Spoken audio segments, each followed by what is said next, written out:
Ya, Komisi 3 menyampaikan para penegakan hukum untuk menyikapi hal yang terjadi ya, karena jangan sampai di ruang publik menduga-duga atau apalagi ada analisis dugaan terkait judi online. Yang pertama, kenapa mesti reaktif? Karena kalau dugaan transaksi didiamkan dan terjadinya itu berlaku judi online, kita berharap dia melakukan koordinasi dengan penegakan hukum yang sekarang Mabes Polri sedang serius-seriusnya. Jangan serius di awal aja kenceng, tapi nanti berakhir dengan suasana yang tidak dengan ending yang tidak baik. Nah, kita berharap juga Pak Kapolri dalam hal ini lugas tegas bersamaan dengan PPATK untuk menyikapi dugaan-dugaan yang terkait dengan apa yang terjadi saat ini, begitu hebatnya judi online di Republik ini. Bayangin dari 2016 tadi kiraan cuma 3 triliun sampai sekarang itu hampir ratusan triliun.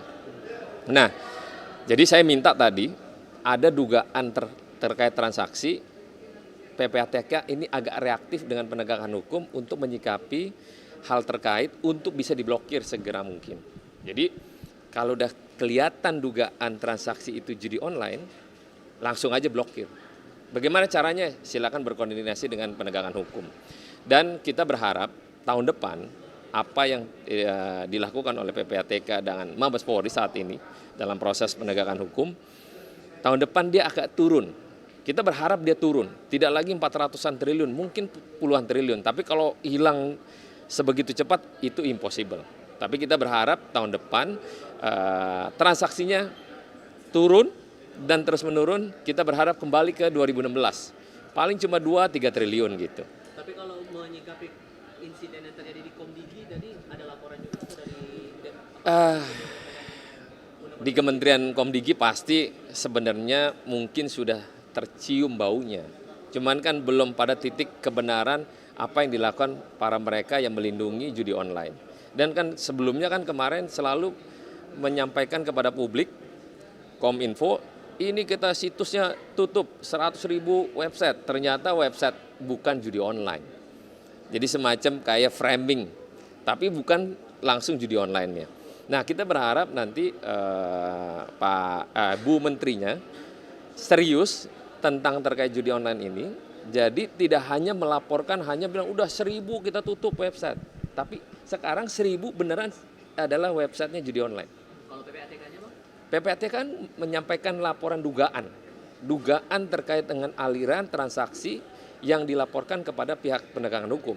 Nah, penegakan hukum itu menyampaikan langsung kepada Kementerian Komdigi. Nah, kita berharap sinergi 3 lembaga ini itu benar-benar serius menyikapi ini dengan sangat-sangat. Kenapa? Kalau enggak, rusak Republik ini. Pak, ini di media sosial juga sebelumnya ramai desakan bahwasannya ada desakan untuk Menkominfo sebelumnya untuk diperiksa juga terkait masalah judi online ini karena adanya tersangka di Komdigi kan karena atas kelalaian dari menteri sebelumnya. Nah, mungkin ada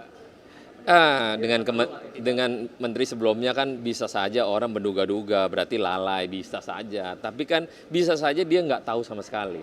Kayak misalnya tadi, 1.000 penutupan website. Ternyata 1.000 ini bukan yang utama.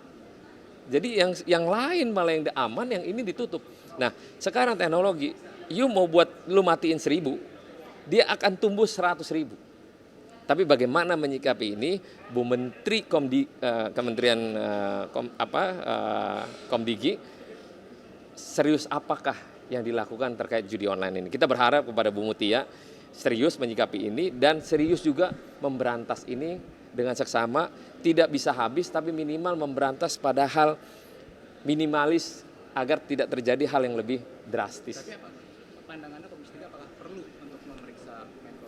Ya, perlu atau tidaknya kan kita jangan menduga-duga seolah-olah dia tahu atau tidak tahu. Tapi bagaimana langkah ke depannya dengan kementerian yang baru yang dipimpin oleh Ibu Mutia ini punya keseriusan lebih tajam.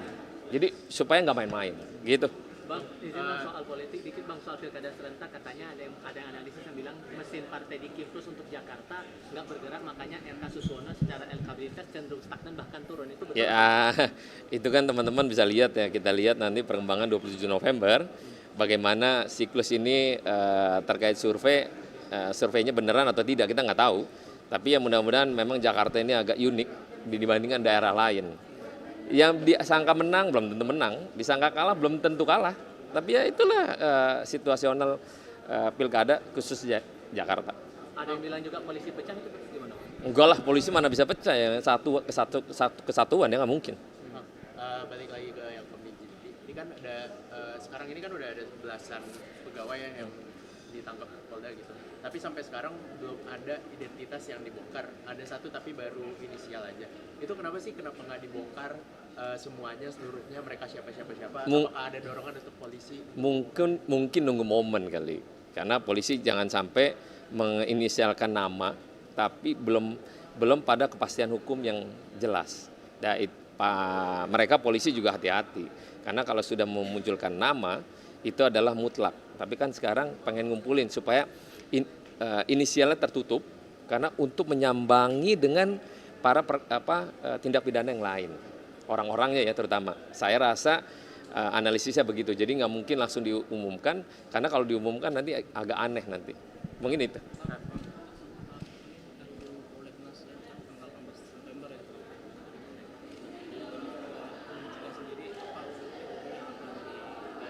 Ya ini ntar tinggal tunggu dari balik kita, Komisi 3. Belum ada koordinasi. Ya nanti menyikapinya kan ini waktunya mepet ya. Mungkin masa sidang yang setelah Januari kali. Bang Sadoni soal ini capim KPK yang berpotensi dianulir atau diulang kembali ini seharusnya dari Komisi 3 pandangnya gimana sih? Itulah lihat nanti pemerintah bagaimana. Kita kan di Komisi 3 mengikuti proses dari pemerintah. Masalah dia lanjut atau tidak itu nanti pemerintah. Kita kan tinggal sifatnya menunggu. Tapi menyikapi efektivitas dan efisiensi lebih baik diteruskan saja dari capim kemarin. Ya kalau mau efisien ya diterusin. Tapi kalau namanya presiden baru, pemerintah baru, ya tinggal tergantung pemerintahan baru aja. Sifatnya DPR ngikut aja. Iya. Yes. Oke, thank you. Satu lagi Bang soal Tom Lembong ini kan sampai sekarang masih ramai ya jadi polemik katanya ini cuma masalah kebijakan aja nggak ada alat bukti dari Komisi 3 tanggapannya. Ya, Komisi 3 menyampaikan para penegakan hukum untuk menyikapi hal yang terjadi ya, karena jangan sampai di ruang publik menduga-duga atau apalagi orang pada umumnya kan nggak ngerti ini apa sih masalahnya misalnya.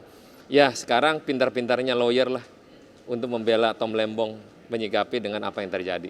Saya berharap ini menjadi terang benderang dan terlihat di publik bahwa tidak ada indikasi terkait intervensi dan kasihan ntar pemerintah dianggapnya wah ini ada main-main misalnya gitu.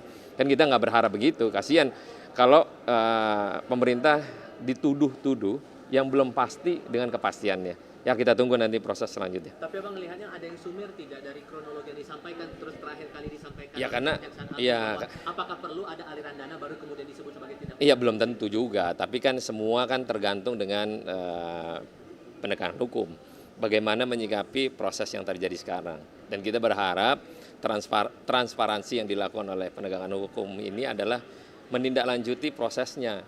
Kan jangan sampai menduga-duga gitu. Kan kalau ntar orang udah dijadiin tersangka tiba-tiba dugaan yang terjadi nggak ada misalnya kan gitu. Nah kita berharap ini menjadi penjernihan di ruang publik dan publik tidak bertanya-tanya ada apa sebenarnya. Kan nanti kalau dituduh-tuduh ntar disangkanya pihak yang menang misalnya mengintervensi ini gimana caranya untuk supaya orang diperkarain. Mungkin saja salah saya berpikirnya, tapi kan mudah-mudahan ini objektif dan kita berharap kita tunggu proses